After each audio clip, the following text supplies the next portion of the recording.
এই ভিডিওর মাধ্যমে টেম্পারেচার ইররের 14 গোষ্ঠীকে আমরা দেখে নিব। নতুন টেকনিশিয়ান বাইরে টেম্পারেচার ইররকে কঠিন এবং জটিল একটা সমস্যা মনে করেন, কিন্তু আসলে টেম্পারেচার ইরর একদম সহজ এবং সিম্পল একটা বিষয়। ইনশাআল্লাহ এই ভিডিওর মাধ্যমে আমরা টেম্পারেচার ইরর সম্পর্কে আলোচনা করব। এর মাধ্যমে টেম্পারেচার ইররকে একদম পানিবাদ করে ফেলবো। এরপর থেকে টেম্পারেচার ইররের যে কোনো সমস্যা আসুক না কেন আপনারা চুটকিতেই টেম্পারেচার ইরর সমস্যা সমাধান করতে পারবেন। টেম্পারেচার ইরর সম্পর্কে যদি আপনারা কঠিন ধারণা নিতে চান তাহলে আপনাকে অবশ্যই আগে ডিমেটা সার্কিট সম্পর্কে ধারণা নিতে হবে। ডিমেটা সার্কিট সম্পর্কে আমরা অলরেডি আলোচনা করেছি। যারা ডিমেটা সার্কিট সম্পর্কে জানেন না তারা আবার আগের ভিডিওটা দেখে আসেন।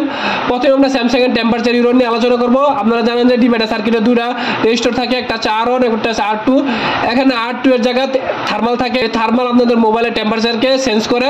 টেম্পারেচার ইররের সার্কিটে 1.8 ভোল্টেজ আপনারা ইনপুট পাবেন, যেটা কিনা পাওয়ার আইসি থেকে আসে, এবং R1 এবং R2 এর মাধ্যমে এই ভোল্টেজটি ডিভাইডেড হয় 0.9 ভোল্টেজ সিপিইউতে আসে। এই ভোল্টেজটা 0.6 থেকে 1.2 ভোল্টেজ হতে পারে। ডিভাইডার সার্কিটে যেমন আমরা দেখেছি 1.8 ভোল্টেজ ইনপুট হয়, এখানে ঠিক একইভাবে R1 এ 1.8 ভোল্টেজ ইনপুট হয়। যদি আপনাদের এখানে R1 এ 1.8 ভোল্টেজ ইনপুট না হয় এবং সিপিইউতে 0.6 থেকে 1.2 ভোল্টেজ যদি না যায় তাহলে আপনাদের মোবাইলে টেম্পারেচার ইরর আসতে পারে। এবং R1 যদি নষ্ট হয়ে যায় এবং R2 এর ভ্যালু যদি কম বেশি হয়ে যায় তাহলে টেম্পারেচার ইরর আসতে পারে। এবং এই যে ডিভাইডার সার্কিট, এই ডিভাইডার সার্কিট যদি আপনার ভোল্টেজকে সঠিকভাবে ডিভাইড না করতে পারে তাহলে টেম্পারেচার ইরর আসতে পারে। আমাদের আলোচনার বাকি অংশটুকু আমরা পার্ট 2 তে জানবো। ভিডিওটা ভালো লাগলে লাইক এন্ড ফলো দিয়ে আমাদের সাথে থাকবেন। সবাইকে ধন্যবাদ। আসসালামু আলাইকুম।